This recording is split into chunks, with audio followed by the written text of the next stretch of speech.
blessed day to everyone. Welcome to OPM, our online prayer meeting. I'm here at Jesus Cavite Bay. God is good all the time. God is good all the time. God is good all the time. God is good all the time. God is good all the time, all the time. God is good. Isang pinagpalang gabi po muli mga kapatid. Welcome po sa ating OPM online prayer meeting. Live po tayo dito sa ating Facebook page, Jesus Coffee Church. Every Monday to Friday, 7 p.m. to 8 p.m. lang po tayo mga kapatid. And I'm so glad that you are here tonight. Eto mga kapatid, muli na naman tayo magkasama-sama sa presensya ng ating Panginoon. Praise the Lord! Ako nga po pala ang inyong lingkod ngayong Wednesday night, Sister Novi Montoya. Thank you Lord for joining us tonight mga kapatid. At ready na po ba kayo tumanggap ng mensahe at salita ng ating Panginoon ngayong gabi? Amen! Praise the Lord! Kapatid, comment nyo nga kung saan ba kayo nanonood ngayon. At kung first time mo sa ating OPM, huwag kayong mahiyang i-type sa ating comments ang new blessing para ma-welcome naman po namin kayo mga kapatid. And welcome to Jesus Coffee Family! At para naman sa ating digital evangelism, please don't forget po to share po mga kapatid itong ating live video ngayon sa inyong friends and loved ones para marami pang maabot ng mensahe ng ating Panginoon. And pinabati natin mga kapatid natin na laging maagang-maaga nanonood sa iba't ibang dako ng mundo sa ating kapatid na si Rhea Quaresma from China. Hello sis! Thank you Lord sa patuloy na pagsubaybay sa ating OPM. Walang mintis yan. Praise the Lord sa buhay mo. At syempre kay si Celine Reveles naman, nanonood siya from Egypt.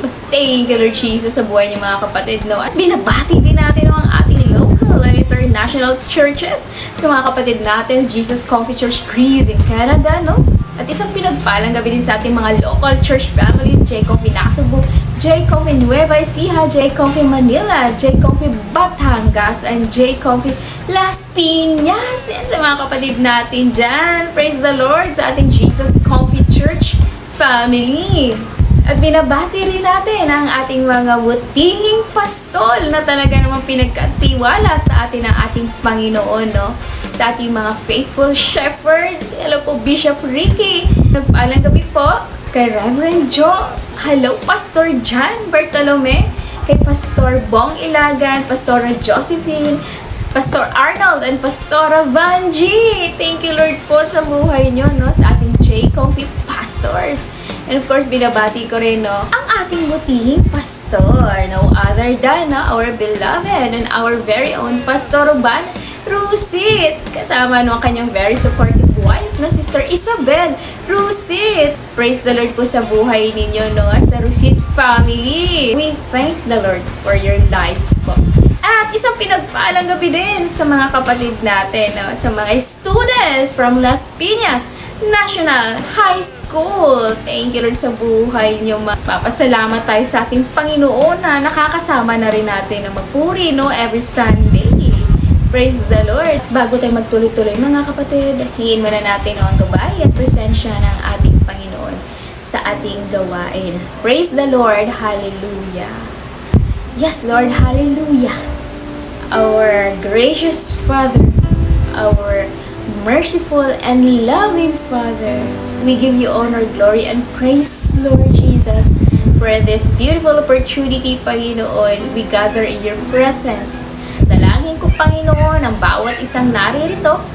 Patuloy mo pagpalain, gawing mataba ang kanilang mga puso. Pang lahat ng mga binihing maitanim, Lord Jesus, ito ay patuloy, Lord, na lalago. Magkaroon, Lord, ng transformation at maraming bunga.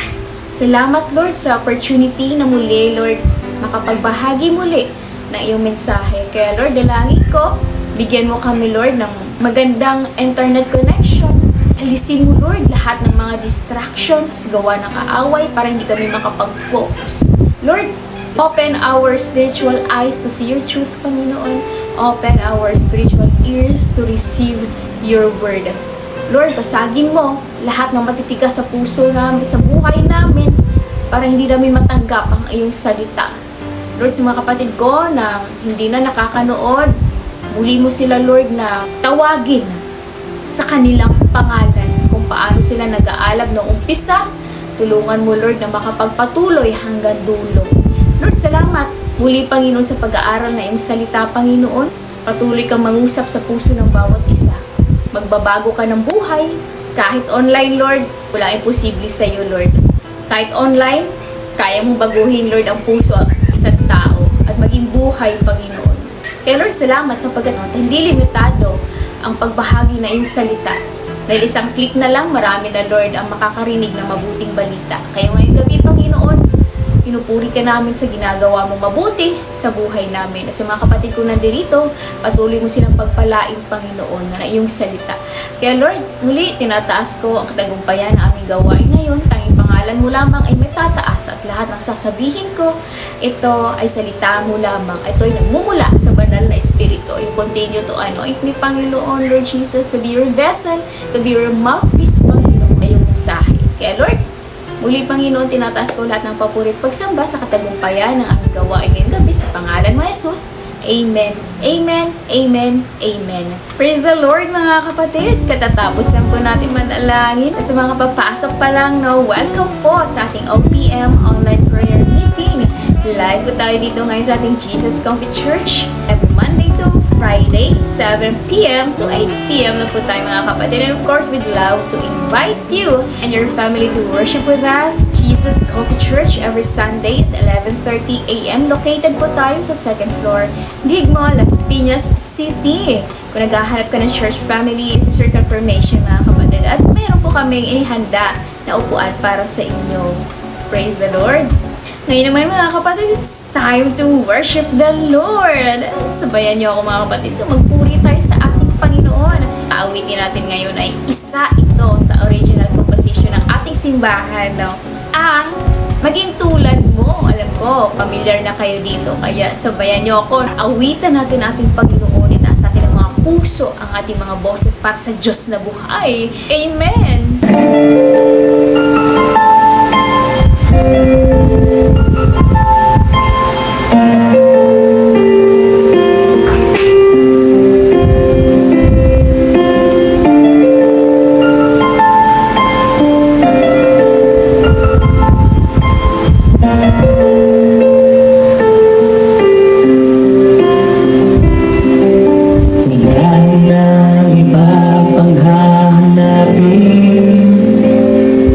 Sa piling mo, Diyos.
Si Jesus ang hari ko, lilingkod hanggang dulo.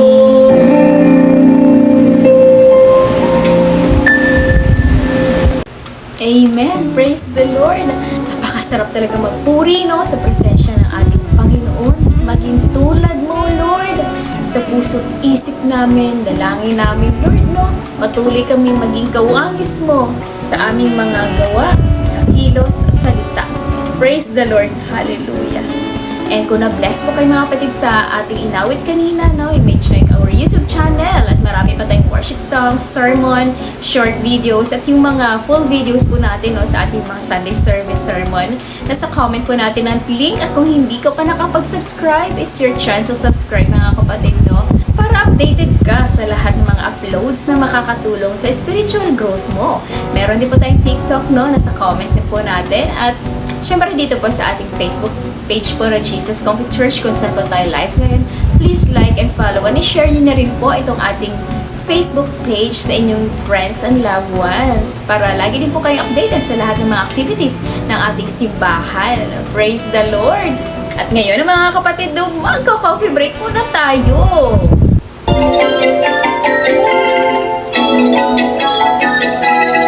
Dagdag kalaman, matutuklasan dito sa Coffee Break. That's a good idea! Presented by OPM Online Prayer Meeting.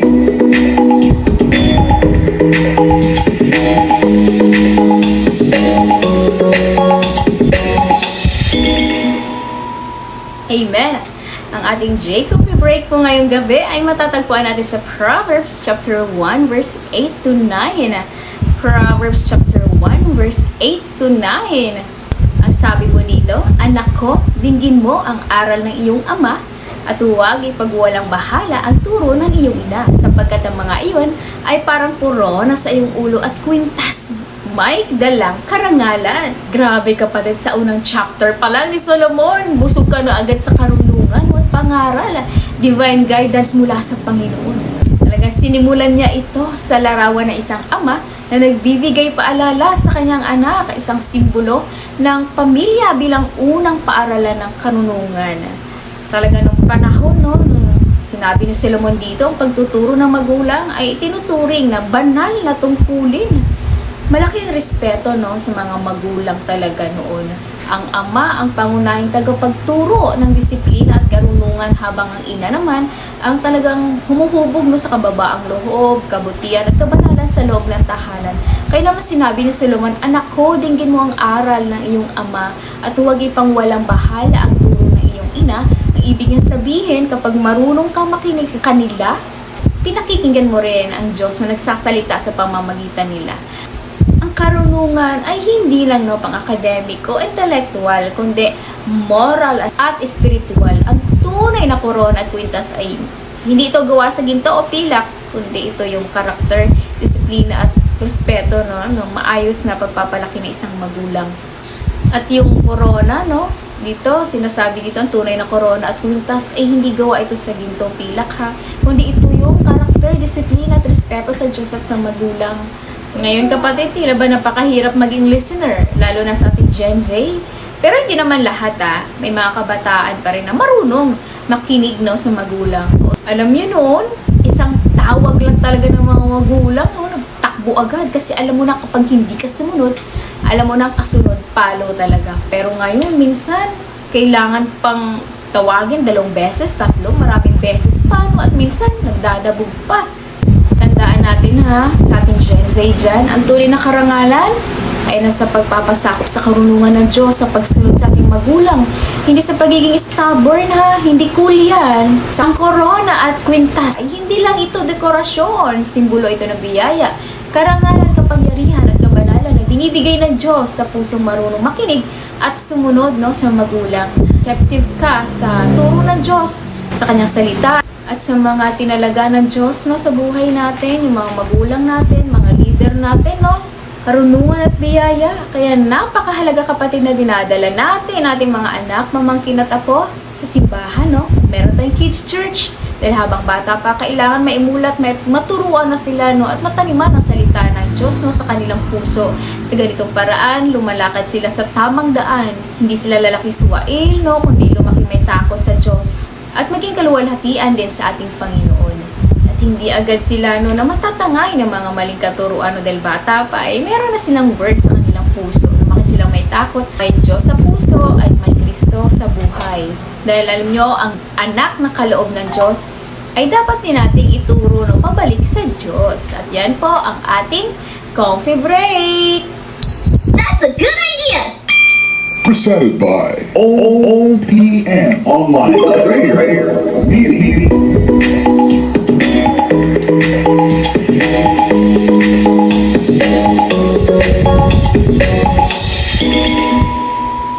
Amen! Praise the Lord mga kapatid sa ating J-Coffee Break na patuloy na po tayo magbasa ng Biblia, no? Salita ng Diyos araw-araw. Huwag lang po natin pasang-pasahin ito mga kapatid, kundi sa puso, meditate din natin ito upang tayo ay patuloy na lumago, no? Magkaroon ng tunay na pagbabago sa ating puso, isipan, divine transformation at magkaroon ng maraming bunga. Thank you sa mga kapatid natin na patuloy nagbabasa ng Biblia. Pwede niyo rin po i-share mga kapatid no, sa ating comments ang ating mga insights, ang ating mga journal. Praise the Lord! Patuloy lang po tayo sa ating gawain dito sa ating OPM.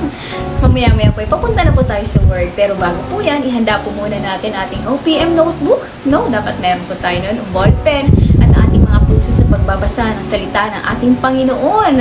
Praise the Lord! Kuha na po tayo mga kapatid ng ating Bible at sabay-sabay po natin buksan at basahin sa 1 Kings chapter 17 verse 1 to 5. 1 Kings chapter 17 verse 1 to 5. Sa Old Testament po natin ito matatagpuan mga kapatid. At habang binubuksan po natin ang ating mga Biblia, tuloy lang po tayo mga kapatid sa pag-share ng Word of God dito po sa ating live mo, sa ating digital evangelism. Keep sharing Jesus online mga kapatid. Keep inviting more souls to God's kingdom. At isang click lang yan kapatid, no? At marami na maaabot ng mensahe ng ating Panginoon. Praise the Lord! At ini-invite din po pala namin kayo mga kapatid no, sa ating Bible study every Wednesday night. Mamaya po meron tayong Bible study at 8:30 p.m. headed by our very own Pastor Urban Rusi. Mga kapatid, chance mo na to para lumago. Napakaganda ng bawat pag-aaral po natin no, sa ating Bible study. Kagaya nito, sa Doctrine of Christ pa rin tayo no, sa Disciples of Jesus. Grabe. Dito, hindi lang natin makikilala no, yung mga pinagdaanan natin Panginoon. Kasi kagaya mo, naging bata rin siya. Kakilala natin kung sino nga ba siya, no? Kailangan natin lumago mga kapatid no, sa pagkakilala sa Kanya at sa Kanyang salita at sa Kanyang katotohanan. Praise the Lord! Kaya mga kapatid, mamaya no, via Zoom po tayo. Kita-kits tayo no, sa ating Bible study. And kami din po mga kapatid ay taos puso nagpapasalamat sa Diyos sa buhay ng ating mga kingdom partners, builders, pledgers, supporters at tithers talaga na may buong pusong kagalakan at katapatan na nagbibigay para sa gawain ng ating Panginoon. Tandaan natin mga kapatid, tapat ang Diyos. Naku, walang iisa man ang pangako niya ang napako, no? Talaga naman ating Panginoon. Siya magpapalago ng mga binhi na itatanim natin sa kanyang kaharian. At sa tamang panahon mga kapatid, huwag tayong susuko. At talagang ibubuhos ng Diyos sa ating masaganang pagpapala, siksik, liglig at uumapaw. Kaya nga huwag natin susubukan si Lord, no? Kasi talagang hindi niya bubuksan yung durungawan ng langit mga kapatid, no? At talagang i-pour out niya sa atin yung mga blessings na nag-overflow. Yung mga kapatid, kung tinash ni Lord ang heart mo, nasa comments po natin yung ating GCash number at video account for convenient na pagbibigay mga kapatid. At God bless you 100-fold mga kapatid for your generosity. Praise the Lord! Hallelujah! At andyan ka na ba mga kapatid no, sa ating 1 Kings chapter 17 verse 1 to 5? Kung andyan ka na kapatid, sabay-sabay na natin basahin salita ng ating Panginoon. Hallelujah! Sabi dito, si Elias ay isang propetang taga-Tisbe sa Gilead. Sinabi niya kay Ahab, saksi si Yahweh ang buhay na Diyos ng Israel, na aking pinaglilingkuran, hindi uulan, ni hindi magkakahamog sa mga darating na taon, hanggat hindi ko sinasabi. Pagkatapos sinabi ni Yahweh kay Elias, umalis ka rito at magtago ka sa batis ng Karit sa silangan ng Jordan. Maiinom mo ang tubig sa batis at may itutusin akong mga uwak na maghahatid sa iyo ng pagkain. Sinunod nga ni Elias ang sinabi ni Yahweh. Lumakad siya at nanirahan sa may batis ng Karit at sa silangan ng Jordan. Amen! Praise the Lord! Nalangin tayo mga kapatid. Maraming salamat Lord sa pagbasa, Lord. Na yung salita at pinagpala mo na itong Panginoon. Lord, salamat Panginoon. Kaminsahe mo ngayong gabi, Panginoon, na nakahanda, Lord Jesus, sa mga anak mo. Lord, buksan mo ang puso ng bawat nakapakinig ngayon. Pagkaloob mo, Lord, ang knowledge, wisdom, and understanding. Dalangin ko, Lord, lahat ng kanilang maririnig ngayong gabi, Panginoon. Ito ay patuloy na mangusap sa kanilang puso. Lahat ng aming maririnig ngayong Panginoon, ito ay nagmumula, Lord, sa iyong banal na Espiritu. Patuloy kang mangusap, Panginoon. Basagin mo ang bawat pusong matitigas. Palitan mo ito, Lord, ng pagpapakumbaba na tanggapin, Panginoon, ang iyong mensahe. Upang kami, Lord, ay baguhin from glory to glory for your glory. Lord, lahat ng lalabas sa bibig na iyong lingkod ay pinagpala mo na ito, Panginoon. Anoint each one of us, Lord Jesus, with knowledge, wisdom, and understanding. Illuminate your word through us, Panginoon. Patuloy ka, Lord, na mangusap sa pag-aaralan namin ngayon sa buhay ni Elias at makikinig kami. Tinataas ko, Lord, ang tagumpayan ng aming gawain ngayong gabi sa pangalan mo, Jesus. Amen. Amen. Amen. Amen. Praise the Lord. Hallelujah. Amen. Praise the Lord, mga kapatid. Hallelujah. Napakabuti talaga ng Diyos na muli naman tayo magkasama-sama ngayong gabi para mag-aral ng kanyang salita. Amen! Naku, last time nga pinag-usapan natin si David sa 1 Samuel chapter 30, siya yung a man after God's own heart. Nakita natin kung paano siya naging worshiper at warrior for God kahit sa gitna ng mga sunod-sunod na pagsubok. He strengthened himself in the Lord at sa bawat laban at desisyon talaga namang kumonsulta at inuuna na ni David na magtanong sa Diyos. Napakagandang tularan ang kanyang pusong mapagkumbaba. At ngayong gabi mga kapatid, tuloy-tuloy po tayo sa ating Great Men in the Bible series. Anong mag-uusapan natin ngayon? Walang iba kundi si Elijah. Naku, grabe itong si Elijah mga kapatid, prophet. Ito na talaga nagpapaulan ng apoy. Fearless nga, Sabi kasi hinarap niya dito ang 450 false prophets ni Baal. Talaga ito si Elijah, ni-rapture ito At talagang nagmarka sa kasaysayan ng Israel, ang kanyang tapang at pananampalataya. Grabe, supernatural life talaga. Pero ngayong gabi, alamin muna natin ang kanyang istorya sa 1 Kings chapter 17 at alamin natin kung paano nga ba siya tinawag ng Diyos mula sa ordinaryong buhay papunta sa extraordinaryo na misyon at paano nagtiwala siya sa divine provision kahit sa kakulangan o kagipitan at paano nga ba ang kanyang faith at obedience ay talaga nagbukas ng daan sa miraculous power ng Diyos. Praise the Lord! Pero bago tayo magsimula mga kapatid sa pag-uusapan natin ngayong gabi, meron muna akong quick question sa inyo. Alright? So, sino ba dito nakaranas na dumaan sa season ng buhay na parang ubos na ang lahat? Di ba? Parang sobrang drain na talaga na halos wala ka nang madukot. Kahit sentimo sa bulsa mo. Aray ko. Comment nyo nga dyan mga kapatid yung mga experience nyo. Kung ano ba yung dry season na yun. Maybe some of you have gone through a season of literal na drain ng wallet. Yung mga due date natin sa tubig, sa kuryente, sa wifi, sa may sasakyan pa, grabe. Or baka naman yung iba sa inyo dyan, na-drain na rin ang energy, sa walang katapusang ligpit dito, ligpit doon sa mga kalat sa bahay. Paulit-ulit na routine, pressure sa work, yan sa office araw-araw, talagang pinupukpok, na-drain ka physically, emotionally, mentally, and yes, pati spiritually. Alam niyo ba yung pakiramdam na gusto mo na sumigaw, Lord? Time's up muna. Pahinga naman, di ba? Naku, relate ang mga nanay natin dito. Grabe. Praise the Lord sa buhay nyo, mga mommies, ang mga daddies natin. Araw-araw gumigising ng maaga yan para sa mga students natin. Alam niyo ba mga kapatid, na ganyan din ang nangyari, at naranasan sa panahon ni Elijah, na-train din siya as in literal na tagtuyot. Sa binasa natin kanina sa prophecy ni Elijah, sinabi niya, tinitiyak kung walang nihamog o ulan na darating sa loob ng ilang taon hanggat hindi ko sinasabi kung umulan o humamog. Nagkatotoo nga yung mga kapatid. In one word, super dry season Walang ulan, may kakulangan, may gutong, lahat tuyot, lupa, mga tao, maging pag-asa nila. Spiritual, dry talaga, no? Pero ito ang maganda, mga kapatid. Kahit sa gitna ng tagtuyot, alam natin na gumagawa pa rin si Lord. Kasi sabi na sa Romans 8:28, we know that in all things God works together for the good of those who love Him. At hindi nagtatapos ang kwento mo sa dry season, kapatid. Dahil kahit hindi mo man nakikita, may ginagawa pa rin si Lord sa likod ng lahat ng mga dry moments natin. Praise the Lord! Ngayong gabi, mga kapatid, pag-usapan natin ang isang totoo at relatable talaga na realidad sa buhay natin. May mga panahon na tuyot ka, pero hindi tapos si Lord doon na, mga kapatid. Kasi minsan, siya mismo ang nag-aalaw ng mga dry seasons na yun sa buhay natin. Hindi para pahirapan ka, no? Kundi para i-refine ang puso mo at ibalik ang focus mo kay Lord.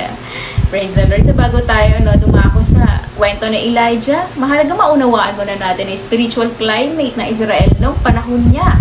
Si Elijah o Elias, kapatid, ay isang propeta taga-Tisbe sa Gilead. So lumitaw siya sa isa sa pinakamadilim na kabanata ng kasaysayan ng Israel sa panahon ng paghahari ni Aring Ahab at Reyna Jezebel.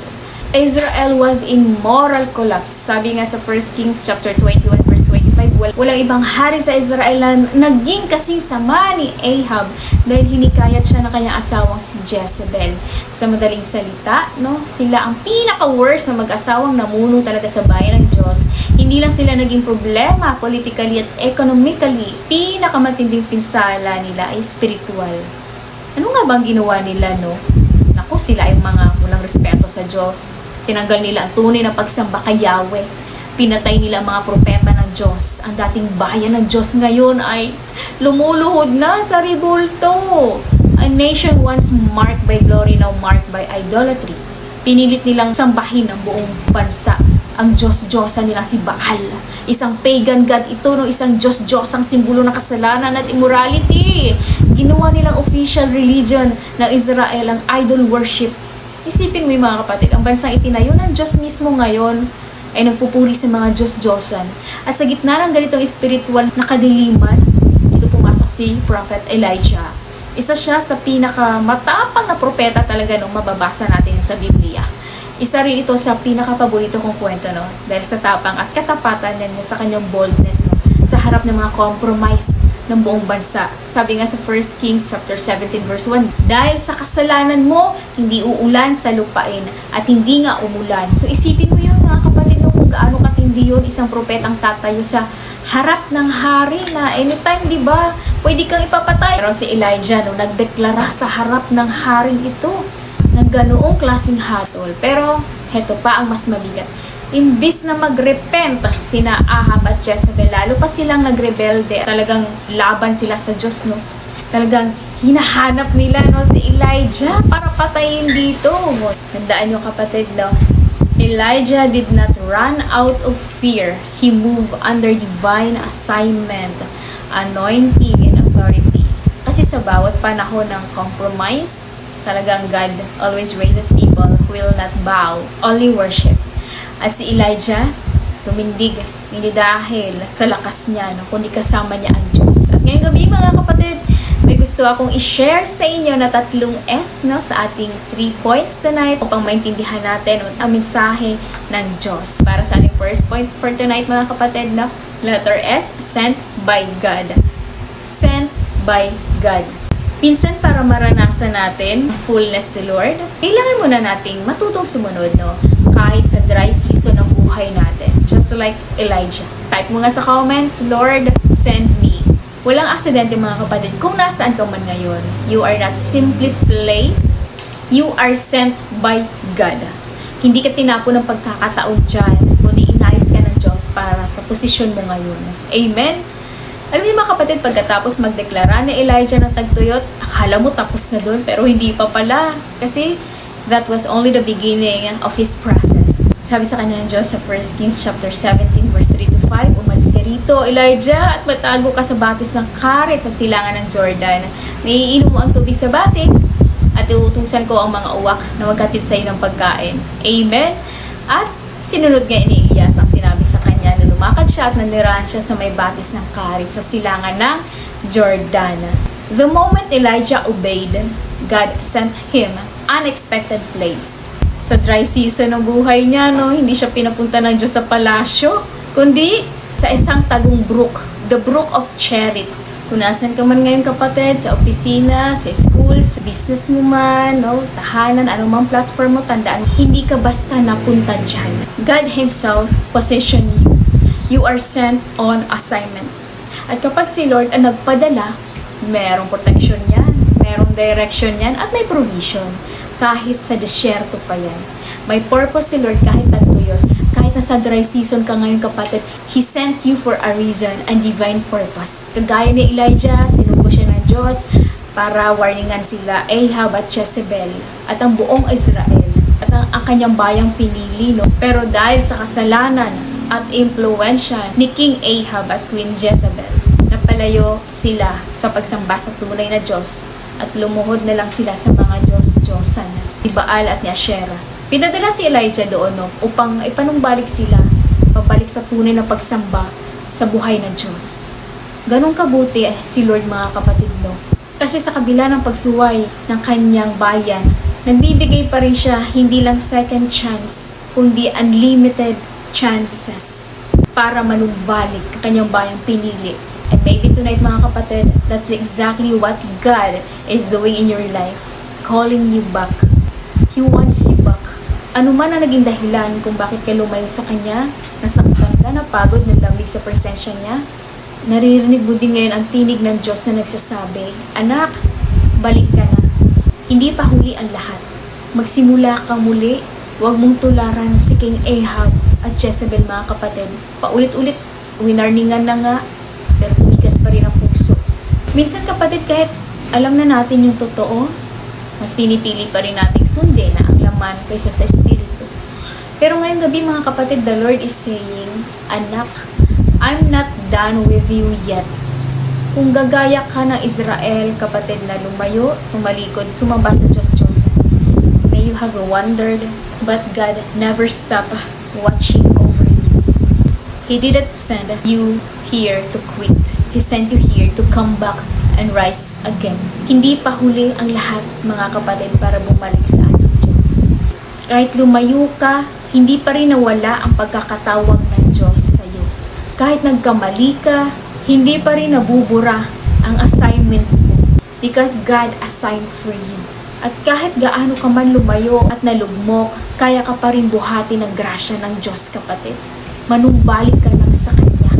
So tonight, let the fire fall again. Let your heart, I say, Lord, I'm coming back. Use me again. Because the same God who sent Elijah to a nation in rebellion is the same God calling you now. Anak, it's time to come home. I still choose you. He was full of holy boldness. Tapang na nagmumula ito sa Diyos, hindi sa sarili niya.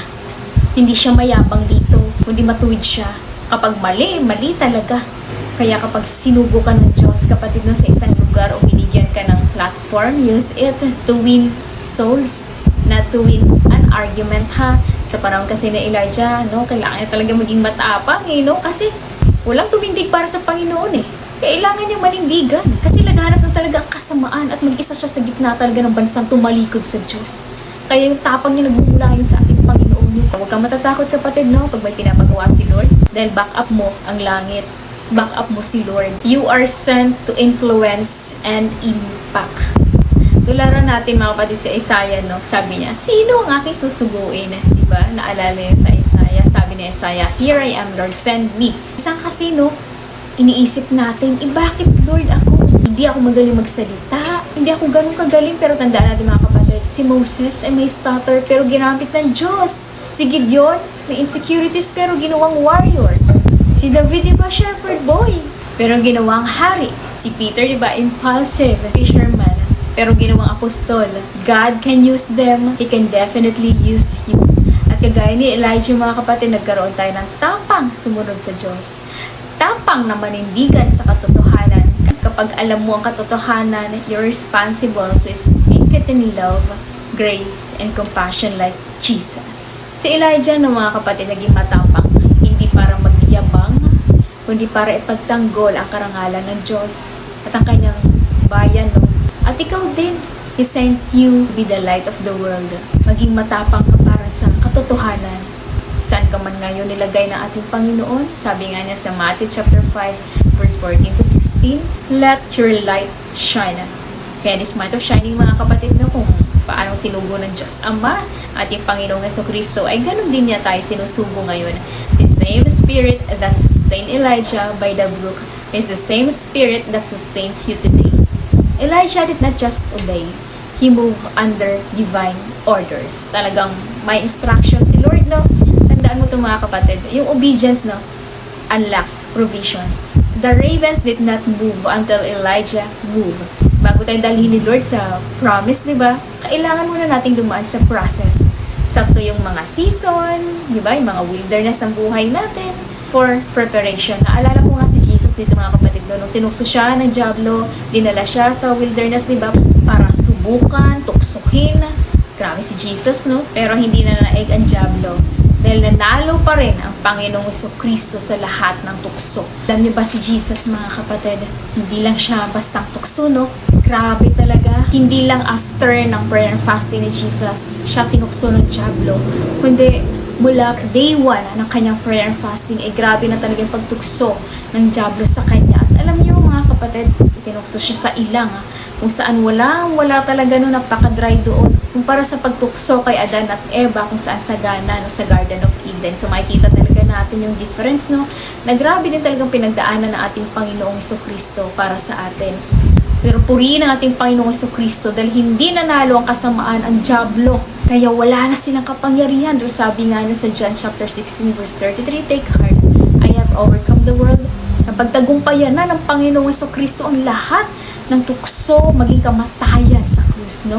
Dahil pinutol na ng ulo ng Panginoong Jesucristo si Satanas, kaya wala na itong laban sa atin. Ang kahit kanyang mga galamay, hindi na dapat natin ito katakutan. Dahil wala na kapangyarihan ang mga kaaway, ang mga Satanas na yan, dahil pinutol na ng Panginoong Jesucristo. Kaya wala na silang kapangyarihan. Take heart, I have overcome the world. Kung napagtagumpayan yan ng ating Panginoong Jesucristo, kaya mo rin pagtagumpayan yan, kapatid. Dahil napagtagumpayan na ito ng ating Panginoon. Kung saang wilderness ka man ngayon, that is not a punishment. It's preparation. Dahil nasa divine setting ka ni Lord. Kahit nasa disyerto ka man ng kawalan ngayon, may dalang himala ang ating Panginoon. Dahil sabi nga sa 1 Kings chapter 17 verse 2:18, no, pinadala ng Diyos si Elijah kay Ahab bilang babala sa idolatry ng Israel. Divine wake-up call ito sa ating mga kapatid, no? At alam mo, kapatid, the same message echoes today. Tayo rin ay pinadala ng Panginoon, hindi para mag-condemn ng kapwa natin, kundi para magligtas at magdala ng kaluluwa. Tandaan natin, mga kapatid, wherever God has placed you, sa office ka man, sa classroom, sa business, social media, anumang platform mo, you are standing on divine mission ground. You're not just learning and living, you're expanding the kingdom of God.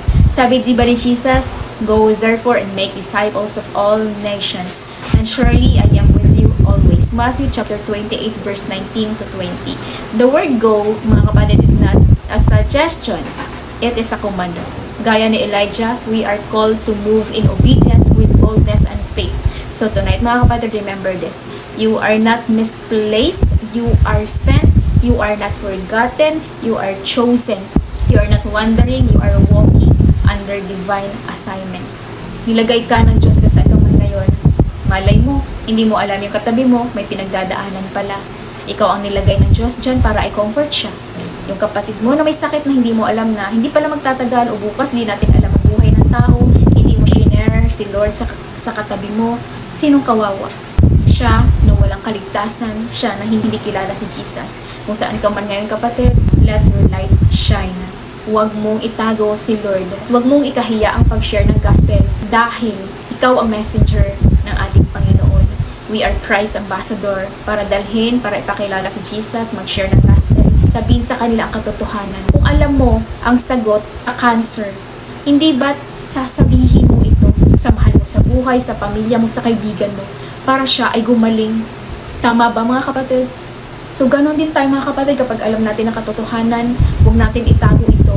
Pinadala tayo ng ating Panginoon, sinugo niya tayo, hindi para tayo lang ang maligtas, kundi ang mga mahal natin sa buhay. Amen? Comment mga kapatid, sinugo ako na Lord. Alam mo kapatid, napaka-amazing ni Lord. Kasi kapag siya ang nagsugo din sa iyo, ay hindi ka rin niya pababayaan, no? Si Elijah, sinugo ng Diyos sa Brook of Cherith, isang tagong lugar. And God sent him to a place of isolation, pero hindi to a place of starvation. Dahil hindi naman talaga siya ginutom ng ating Panginoon. Kasi kahit tagong brook yan, may dumadating na supply sa kanya ng mga uwak na dala-dala ang tinapay at karne, umaga at gabi. Wow, that's amazing. Kung may assignment, may arrangement si Lord. Kung may mission, may provision. Kaya i-comment mo nga dyan sa comments mga kapatid. Kung sinugo ako ni Lord, siya rin ang magsusupply. Amen? Kasi after mo masend, sunod na ang susi ng pangalawang points natin tonight. Type nyo nga sa comments mga kapatid, supplied by God. Supplied by God. Amen? Where God sends, He sustains. Kung saan ka man pinapunta ni Lord ngayon mga kapatid, naroon ang ating Panginoon. Nauna na siya roon. At nauna na ang kanyang provision. Nauna na ang kanyang grace. Nauna na ang kanyang favor. At pinadala na niya ang lahat ng kakailanganin mo bago ka pa man dumating doon. Amen? Praise the Lord. Kaya kung may mission, siguradong may provision. Amen? Basahin natin mga kapatid sa 1 Kings chapter 17 verse 4 to 6. Sabi niya dito, "You will drink from the brook, and I have directed the ravens to supply you with food there." Grabe si Lord. Talagang pinadala niya si Elijah sa wilderness, no? Alam niyo, hindi restaurant, no? Talagang hindi Grab Food, hindi Jollibee or McDo. Pero may uwak delivery, di ba? Delivery service. 2 beses pa sa isang araw. Sangka pa. Morning and evening, may bread at meat siya. Wow, Lord! Hindi mo na kailanganing isipin pa, no? Kung saan kukuha ng pagkain, kung paano ang bukas mo. Kasi siya mismo, papadala. At ang matindi pa, yung ibong tinuturing na marumi at unclean, siya pa ang ginamit na ating Panginoon. Diba? Sabi sa Leviticus chapter 11 verse 15 yun. Yun pa mismo, diba, ang ginamit ni Lord para magpadala ng pagkain. Bakit? Kasi kung sinugo ka ni Lord, kahit yung hindi mo inaasahan, no, talagang gagamitin niya ng ating Panginoon. Minsan, Lord, magugulat ka na lang, no, sa harapan mo na. Yun ang gagamitin ng ating Panginoon para punuan ang mga pagkukulang. Kaya kahit yung mga tao minsan o sitwasyon, hindi mo ini-expect, sila pala yung gagamitin ng ating Panginoon para ihatid ang sagot sa panalangin natin at yung mga pagpapala. Sino ba dito naka-experience na nakabutihan ng ating Panginoon? Yung bang walang-wala na, pero grabe, may pinadala ang Panginoon. Hindi mo inaasahan. Grabe si Lord.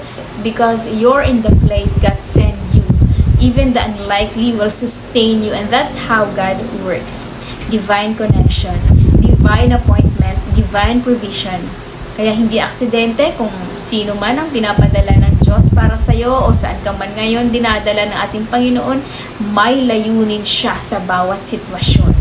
Amen! Sabi nga diba sa Philippians chapter 4 verse 19, "And my God will supply all your needs according to His riches in glory in Christ Jesus." Ito yung pangako ni Lord, diba? Ito sinabi ni Paul sa mga taga-Philippi. Hindi dahil mayaman, diba, yung taga-Philippi, kundi dahil inuuna nila ang gawain ng Diyos. Patuloy sila talaga magpapagamit. Sila yung church na kahit gipit, patuloy na nagbibigay, sumusuporta sa mga gawain. Talagang ginamit sila ng ating Panginoon mightily. Kaya nga sabi ni Paul, "My God will supply your needs." Kasi inuna nila si Lord. Hindi ito according to your salary, ha? Hindi according to your resources, kundi according to His riches in glory. Ibig sabihin, walang limit sa pwedeng gawin ng Diyos para tugunan ang pangangailangan mo, kapatid. Pero tandaan mo ito, kapatid, hindi mo pwedeng i-complain kay Lord na hindi nagpo-provide si Lord kung ayaw mo namang magpagamit, kung may pinapagawa siya sa'yo pero hindi ka naman sumusunod. Paano niya ibubuhos ang pangako niya? Sabi nga sa Matthew chapter 6 verse 33, "But seek first the kingdom of God and His righteousness, and all these things will be added to you." Amen! Praise the Lord. Kapag inuna mo si Lord, kapatid, siya na ang bahala sa all these things. Hindi mo kailangang habulin ng blessing, kapatid, kasi ang pagpapala mismo ang habol sa iyo kapag tama ang puso mo. Sabi nga sa Psalm chapter 23 verse 6, "Surely goodness and mercy shall follow me all the days of my life. I will dwell in the house of the Lord forever." Amen. Grabe, no? Yung pabor, yung blessings ni Lord, yung talagang hahabulin ka. Kaya hindi mo na talagang kailangan pang kabahan sa bukas. Kasi goodness and mercy ang susunod sa'yo. Sabi nga ni Jesus no, sa Matthew chapter 6 verse 25 at 27, "Huwag kayo mabalisa tungkol sa inyong kakainin at inyong iinumin upang kayo ay mabuhay. Masdan nyo ang mga ibon, hindi sila nagtatanim o umaani man o kayo nagtitipon sa kamalig. Ngunit, pinapakain sila ng iyong Ama na sa langit. At hindi ba't masigit tayo isa sa mga ibon?" Amen. Pangako yan ng ating Diyos, mga kapatid. Kung yung mga ibon, pinapakain ng ating Panginoon, nagpo-provide siya para doon. Tayo pa kaya na mas espesyal sa mga ibon ay pababayaan ng ating Diyos Amang sa langit. Kaya hindi mo na kailangan kabahan sa bukas. Ang Diyos nang bahala dyan. Si Elijah, sinunod lang kung saan siya pinapunta ni Lord. At doon niya naranasan ang provision, protection, at presence ng Diyos. Ganon din sa buhay natin, mga kapatid. Kung saan tayo sinugo ng Panginoon, doon tayo susunod, no? At doon tayo susundan ng kabutihan at awa ng Diyos because His mercies are new every morning. At katulad ni Elijah, mga kapatid, pinrovide ni Lord no araw-araw ang kanyang pagkain. Tinuturuan din tayo ni Jesus na manalangin, no? "Give us this day our daily bread." Kasi siya mismo ang ating bread of life. Ang tunay na source na lahat ng kailangan mo, kapatid, hindi lang materially, kundi spiritually. Walang imposible sa Diyos, kapatid. Kahit yung marurumi nga sa paningin ng mundo, ginagamit niya para maghatid ng pagpapala. Kaya kung may pinapagawa si Lord sa iyo, kapatid, huwag kang matakot. Kasi may provision yan. Dahil kung siya ang nag-utos, siya rin ang magpupuno. At kung naging tapat ka sa kanya, ibubuhos niya ang siksik, liglig, at nag-uumapaw na pagpapala. Amen! Pagdating, mga kapatid, sa 1 Kings chapter 17 verse 7 to 9, sabi dito, "Natuyo ang batis." Pero bago pa man magpanik si Elijah, nagsalita ulit si Lord. Kaya sinabi sa kanya ni Yahweh, "Umalis ka rito, pumunta ka sa Sarepta, sa lupain ng Sidon. May inutusan akong isang byuda na magpapakain sa iyo roon." Grabe yung faithfulness ni Lord. Hindi lang nagtatapos doon, no? When one door closes, God opens another. When one source dries up, God already prepared another. Grabe, hindi late si Lord, kapatid. Hindi rin siya yung tipong nagugulat na, "Uy, wala na palang pagkain ng anak ko. Uy, wala na palang pambayad ng bills ng anak ko." Kapatid, hindi nagugulat ang Diyos sa anumang sitwasyong mga yun. Hindi ganun si Lord. May plano siya bago pa man dumating ang problema. May solusyon na. Kaya bago mo pa i-type yung prayer mo, kapatid, inaayos na niya yung mga sagot. Bago pa natuyo yung batis ni Elijah, nakahanda na yung byuda sa Sarepta. So, bago pa dumating yung pangangailangan mo, may divine setup na. And that's how faithful our God is. He's never late, never surprised. Kaya always one step ahead. Sarepta means smelting place, a place of refining. It's where faith is tested. Kaya kapag natuyo na ang brook mo, kapatid, huwag agad mawala ng pag-asa. Kasi baka dinadala ka ni Lord sa Zarephath sa bagong season ng supernatural supply. Amen ba? At sabi sa verse 10, pumunta nga sa Elijah roon at nang papasok na siya sa pintuan ng lungsod, nakita niya ang byuda na namumulot ng panggatong. Grabe, no? Hindi siya sa palasyo pinapunta ni Lord, kundi namumulot ng panggatong, no? Hindi rin sa may-ari ng kumpanya, hindi mayaman, hindi sikat, pero siyang ginamit ng Diyos para magpakain kay Elijah. Grabe. Para bang minsan napapaisip ka na rin na, "Lord, ito na ba yung sinasabi mong provision? Ito na ba yung sagot sa panalangin ko?" Kasi minsan, kapatid, hindi tugma sa expectations natin ang sagot ni Lord. Amen? Relate ba ang lahat? Masyado natin minamaliit yung mga answered prayers natin minsan, di ba? Kaya yung iba, halos ayaw magpasalamat. Kapag ka may maliliit na pinagpala ang ating Panginoon, nagre-reklamo pa nga eh. Guilty ka ba dyan, kapatid? Akala natin, di ba, grand entrance, pero simple byuda pala yung ginamit na ating Panginoon. Talagang, wow, mapapawaw ka na lang sa pamamaraan ng Diyos. Amen ba? Talagang pamamaraan ng Diyos, mataas kaysa sa atin, yung kaisipan niya, talagang hindi natin kaisipan. Akala natin na big opportunity na, no? Yung bumungad, pero maliit lang pala ng pintuan. Alam niyo kapatid, huwag niyong mamalitin yan. Minsan yung mga malilit na pintuan na yan, yun ang magiging daan sa malaking breakthrough. Pero tandaan mo kapatid, mapagkakatiwalaan sa maliit, mapagkakatiwalaan sa malaki. At sinabi nga di ba ni Elijah sa babae, maaari po bang makainom? Habang kukuha siya ng tubig, pinahabol pa ni Elijah, pahingi rin po ng tinapay. At dito mo makikita mga kapatid, yung tension ng faith. Kasi isang propeta na umaasa sa isang byuda na halos wala nang makain, wala nang matira. Pero talagang ganun si Lord, no? Minsan kapag gusto ni Lord ipakita sa'yo na siya lang talaga ang source mo, aalisin niya mismo lahat ng iba mong source. Amen? Yung inaasahan mong remittance, biglang na-delay. Yung work mo, feeling mo, secured ka na, pero biglang nag-lay off, diba? Nagtatanggalan. Yung negosyo na minsan nakala mo steady na, stable na, pero biglang bagsak.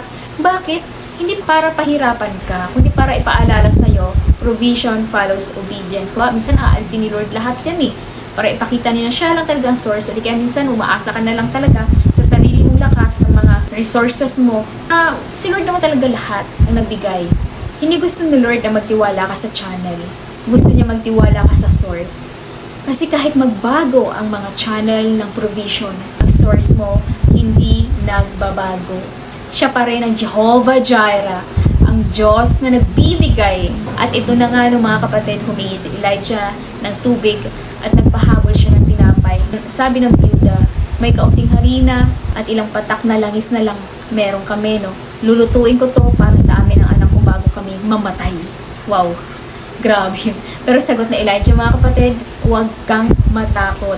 Gawin mo ang sinabi mo. Ngunit ipagluto mo muna ako ng maliit na tinapay sapagkat ganito ang sabi ng Panginoon na hindi mauubos ang harina at hindi matutuyo ang langis hanggang dumating ang ulan. Wow na wow. Gusto niyo ba yung mga kapatid? Unlimited provision ni Lord. Praise the Lord! Pero sumunod ba ang widow kay Elijah? Yes. Sabi sa verse 15, ginawa nga ng babae ang utos ni Elias at hindi naubos ang pagkain ni Elias at nang mag-ina sa loob ng maraming araw. And that's when miracle began. Every day, the jar never emptied.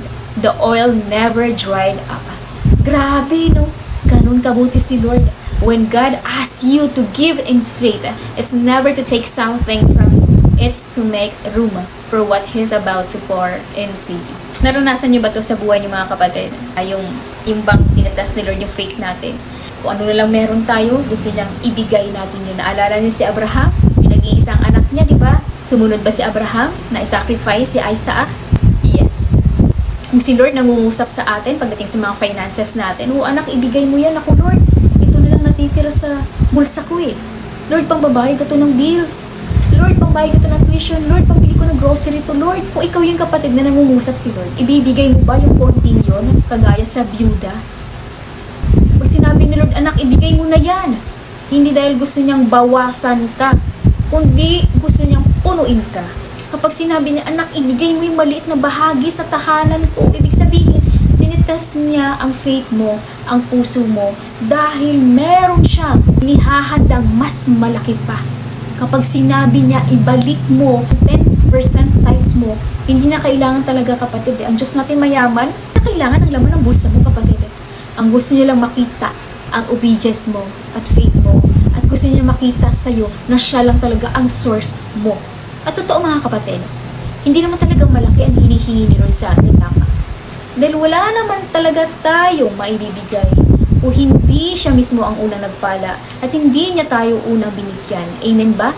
O iniisip mo kapatid ngayon, Lord, konti lang to Lord. Ibibigay ko pa ba to? God says, that's enough for a miracle. Because little becomes much when it's surrendered to the hands of God. Naalala niyo ba mga kapatid, yung byuda? Magkano na lang na meron siya, pero binigay niya lahat yun. 2 sentimo na yun. Dahil yun ang laman ng puso niya. Hindi na susukat sa laki ng binibigay mo, kundi sa laman ng puso mo. At doon tumitingin ang ating Panginoon. Kaya kapatid, kung nangungusap si Lord sa'yo ngayon, ibigay mo na yan kay Lord. Type nyo nga, Amen! Lord, ibibigay ko na sa'yo. When your source runs dry and your strength runs out, God remains. He is not just the God who provides, but God who preserves. And for our last point po tonight mga kapatid, secured in God. secured in God. At totoo itong mga kapatid, no? Hindi lang gustong tugunan ni Lord ang pangangailangan mo. Gusto niya rin pakita na hawak niya ang buhay mo. Sabi doon sa 1 Kings chapter 17 verse 17 to 24, pagkaraan ng mga pangyayari ito, alam niyo ba mga kapatid, no? Nagkasakit ang anak ng byuda na nagpatuloy kay Elias at namatay ito. Sinabi ng babae kay Elias, ano bang kasalanan ko sa iyo, tao ng Diyos? Dumating ka ba rito para parusahan ako at patayin ang anak ko? Wow! Ang bilis ng pangyayari at sobrang grabe din, no? Sinisi ng byuda sa Elias. After provision came a problem. Pero hindi doon natapos ang kwento. Yung akala mo okay na, biglang may panibagong pagsubok na naman. Parang Lord, parang kakabless mo lang ah. Bakit may bagong battle na naman? Lord, kaka-answer mo lang ng prayer ko ah. Bakit may crisis ulit? Lord, kung kailan naman lumalapit na ako sa iyo, bakit sunod-sunod naman ang mga pagsubok na ito? May mga pruning, may mga refining. Minsan talaga mga kapatid, dinadarang tayo ni Lord sa apoy. Hindi para wasakin, kundi para ipakita talaga nun na hindi lang siya ang Diyos ng provision, kundi Diyos ng preservation. At para lumabas yung tunay na ginto, no, kailangan tayong idarang sa apoy. Yung faith na tinuturuan kang magtiwala sa maliit na bagay. Yun din ang faith na magdadala sa'yo sa mas malalim na miracle. From Lord, padalan mo po ako ng tinapay. To Lord, ibalik mo po ang buhay. Grabe talaga yung eksena na yun. Ibig sabihin, hindi lang siya Diyos ng tinapay. Siya rin ang Diyos ng hininga. Kasi minsan kapatid, no, kailangan mo munang dumaan sa matinding testing para maranasan mo na si Lord mismo ang security mo, hindi lang ang mga blessings niya. When life tests your faith, bring it back to God. Instead na magpanic, Elijah prayed. Type mo nga mga kapatid, pray.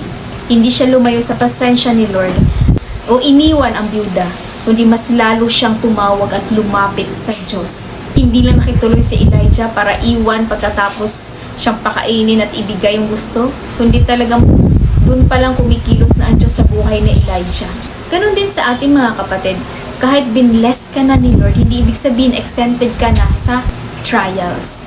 Kung dati tinuturuan ka niya magtiwala sa provision, ngayon tinuturuan ka naman niya magtiwala sa resurrection power. Amen! Sabi sa Psalms chapter 46 verse 1 to 2, God is our refuge and strength and ever-present help in trouble. When your heart feels weak, remember mga kapatid, your security is not in your circumstance, but in your Savior.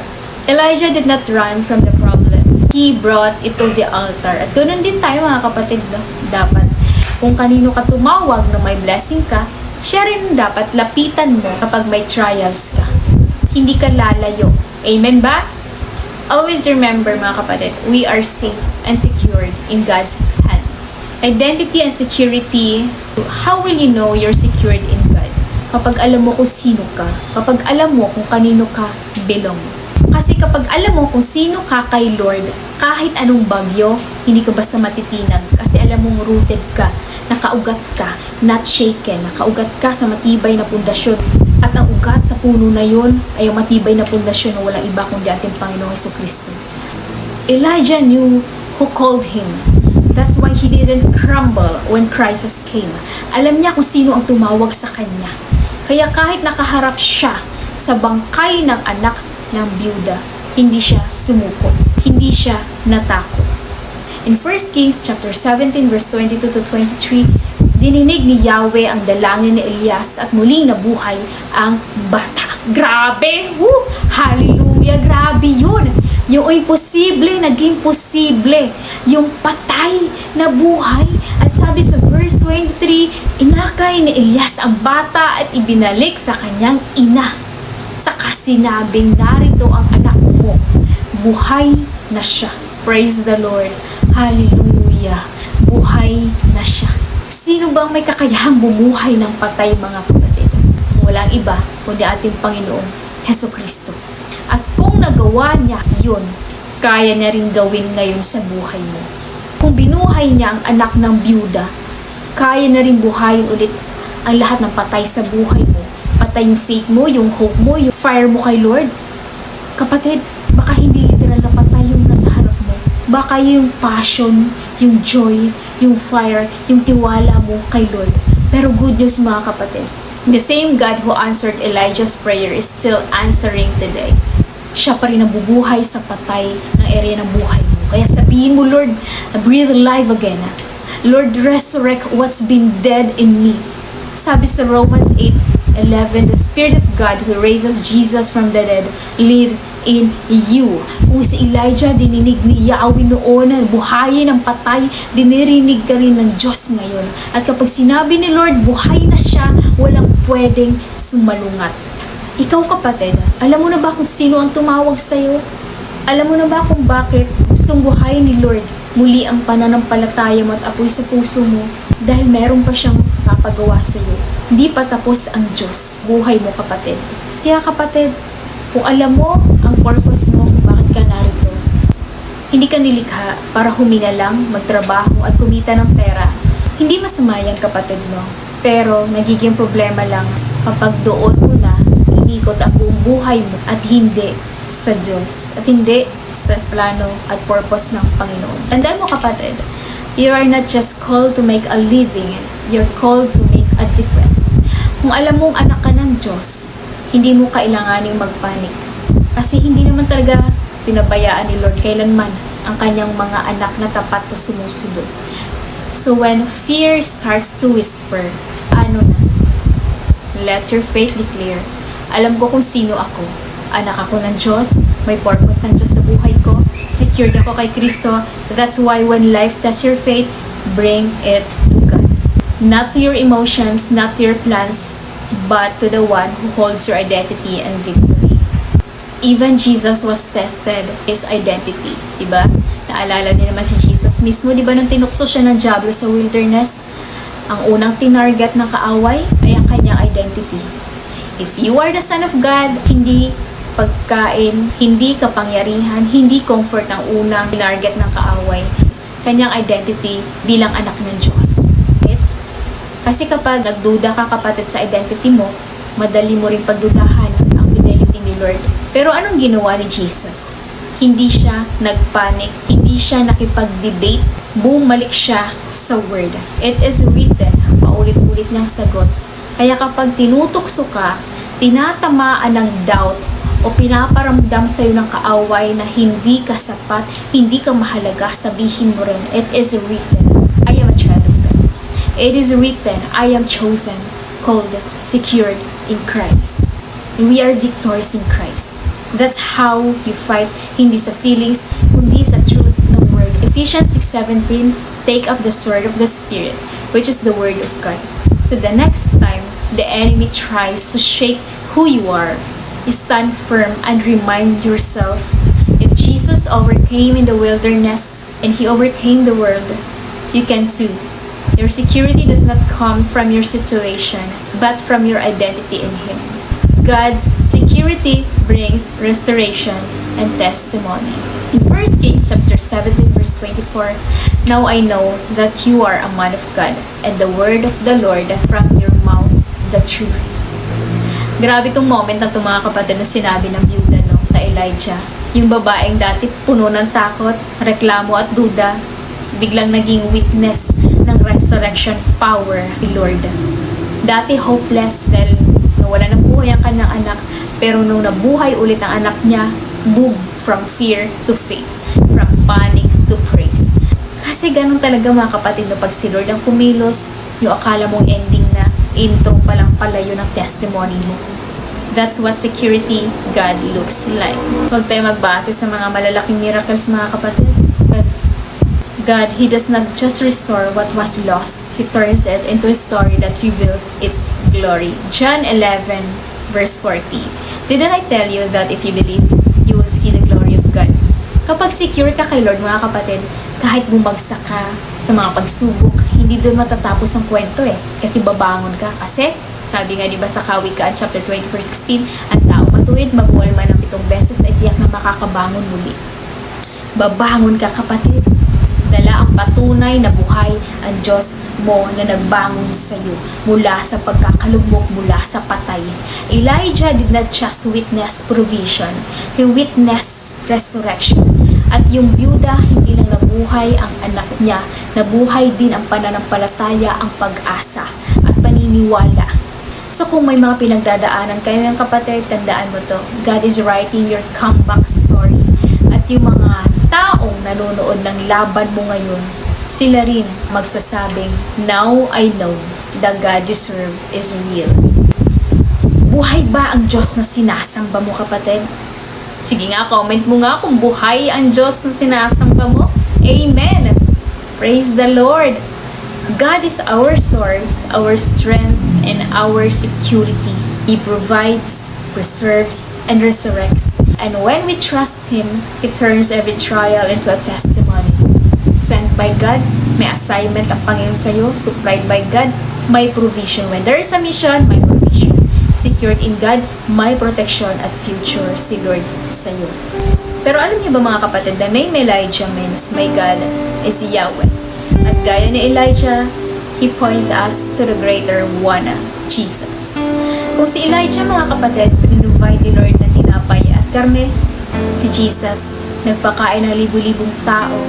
At ang sabi niya, whoever comes to me will never go hungry, and whoever believes in me will never be thirsty. Hindi lang tinapay physically yung binibigay niya, kundi pag tinapay na nagbibigay buhay. Si Elijah ginamit ng Diyos para bumuhay ng patay. Pero pansamantalang buhay lang ang naibigay. Through Elijah, nakita natin pangyarihan ng Diyos sa isang limitado at pansamantalang sitwasyon. Pero may kilala din ako, bumuhay ng 4 na araw ng patay at kayang buhayin ang lahat ng mga patay sa buhay natin. Kahit bangkay pa yan, kayang-kaya niyang hingahan at muling buhayin. At yun ay walang iba kundi ang ating Panginoong Hesukristo. At siya ang tunay na kapangyarihan at pinagmumula ng kapangyarihan at higit sa lahat, siya ang giver ng buhay na walang hanggan. Hindi lang isang kaluluwa ang kaya niyang buhayin, kundi lahat naniwala at nanampalataya sa Kanya. Elijah cried, "Oh Lord, let this child's life return to him." Pero si Jesus cried on the cross, "It is finished." At sa Kanyang kamatayan sa krus, nalupig na ang kasalanan at maging ang kamatayan, lahat ng mga patay sa buhay natin at ang kapangyarihan ng kaaway. Ngunit siya ay hindi na natiling patay. Noong 3 araw siya ay nabuhay namang muli. Through His resurrection, ang lahat ng sumampalataya at tumanggap sa Kanya ay magkakaroon ng buhay na walang hanggan sa langit. John chapter 11 verse 25, sabi niya, "I am the resurrection and the life. Whoever believes in me, he will live even though he dies." At hanggang ngayon si Jesus pa rin ang tanging bumubuhay sa mga patay. Hindi lang katawan, kundi sa patay na pananampalataya, patay na apoy sa mga pusong nanlamig at lumayo sa Diyos. Kaya kapatid, tandaan mo, the same Jesus who conquered death is breathing life into your dead hopes and weary heart. He does not just restore, He resurrects. And Jesus is greater than Elijah, the true resurrection and the life. Kaya mga kapatid, ngayong gabi kung ikaw to na may patay sa area ng buhay mo, patay na pag-asa, patay na tiwala, na wala ng apoy, ng init sa paglilingkod o pusong unti-unting lumalayo sa presensya ng Diyos, hindi pa huli ang lahat. Ngayong gabi, nais ng Panginoong Jesucristo na buhayin muli ang lahat ng patay sa buhay mo. Kung hihingi tayo ng tawad at tatanggapin siya bilang Panginoon at tagapagligtas. Kaya ngayon mga kapatid, sabayan niyo ako sa panalangin natin, hihingi natin ng kapatawaran ang lahat ng ating mga kasalanan at muling hingiin natin na panumbalikin muli ng Panginoon na ang apoy sa puso natin na maglingkod. Kaya taas mo ang 2 kamay mo, ipikit ang mata, iyuko ang ulo. Sabayan niyo ako sa panalangin kapatid, ibuka ang bibig. Panginoong Jesus, kailangan kita sa buhay ko. Panginoon, patawarin mo po ako. Kung ako man ay nanlamig, ako man ay tumalikod sa iyo, inaamin ko po, Lord, na ako isang makasalanan. Lord, pinagsisisihan ko na po ang lahat. Binubuksan ko, Lord, ang puso ko at tinatanggap kita sa buhay ko bilang Panginoon at tagapagligtas. Lord, salamat po sa kapatawaran at sa buhay na walang hanggan. Sa pangalan ni Jesus, Amen. Amen. Amen. Amen. Praise the Lord. Hallelujah. Kung sumabay ka sa prayer natin, kapatid, praise the Lord. Congratulations dahil meron ka ng buhay na walang hanggan. Pero bago tayo magtapos, mga kapatid, sabayan niyo ako ulit. Manalangin muli tayo. Yes, Lord Jesus. Hallelujah. Salamat, Panginoon, ang aming Diyos na buhay na buhay. Lord, salamat. You are the giver of life. Salamat sa kwento na Elijah, Panginoon, kung paano binuhay ang patay. Ay ikaw rin, Panginoon, ang bubuhay sa lahat ng patay sa buhay namin. Ikaw ang nag-iisang Diyos na pinagmula ng kapangyarihan. At same power din, Panginoon, ang binibigay mo sa mga anak mo. Lord, sa mga oras na ito, Lord, tinataas ko ang mga kapatid ko. Matagal na, Lord, na namatay ang kanilang faith, ang kanilang pagmamahal, namatay ang kanilang unang pag-ibig. Tinataas ko sa iyong makapangyarihang kamay, Panginoon, na muli mo, Lord, na pag-alabin itong mga apoy sa puso nila, Panginoon. Sindihan mo ulit, Lord, itong fire ng passion, Panginoon, ng commitment, Panginoon. At muling magliliwanag ang mga anak mo, Panginoon, na tinawag mo. Salamat, Lord Jesus, sa kwento ni Elijah. Kung paano, Lord, na tinuruan mo kami magtiwala. At sa mga oras, Lord, na walang-wala na kami madukot sa aming mga busa. Kung paano, Lord, na kung ikaw ang nagpadala sa misyon, ikaw din, Lord, ang magpuprovide sa amin sa misyon. Lord, salamat dahil sinicure mo ng identity namin at ang future namin sa iyo, Panginoon. Lord, sa mga oras na ito, Lord, tinataas ko mga kapatid ko na nahihirapan, Lord, mga pinagdadaanan, Panginoon, yung mga health problems, Panginoon, mga nagdadialysis, Panginoon, Lord, you will provide. Lord, kung paano, Lord, na hiningahan mo, Lord, ang mga patay, Lord, kaya mo rin buhayin, Panginoon, ito mga patay, Lord Jesus, sa buhay ng mga kapatid ko, yung mga sakit, Panginoon, Lord, kaya mo buhayin, Panginoon, kung ano man, Lord, kung paano nakita ang mga bulag, na lakad ng mga pilay, Panginoon, Lord, kaya mo rin, Lord Jesus, pagalingin itong mga kapatid ko na nagsasuffer sa iba't ibang karamdaman. Kaya, Lord, pinapasalamatan ka namin sa ginagawa mo mabuti sa buhay ng mga lingkod mo, sa buhay ng mga anak mo na nagpapatuloy kahit sa gitna ng mga pag-uusig, mga paghihirap. Salamat, Lord, sa pag-sustain sa amin ng iyong grace, ng iyong strength, Panginoon. Kaya, Lord, salamat din sa sanktuaryo namin, Panginoon, Lord, na tinatapos mo na para madami pa, Lord, na madalang kaluluwa, Panginoon. At ganoon din po, Lord, patuloy mo, Lord, pagpalain ang kamay ng mga anak mo, Lord. I-bless mo kung saan naman sila nilagay, Panginoon, na patuloy silang makapagbigay sa iyong gawain. At ikaw na rin po, Lord, magbabalik ng mga rewards sa kanila.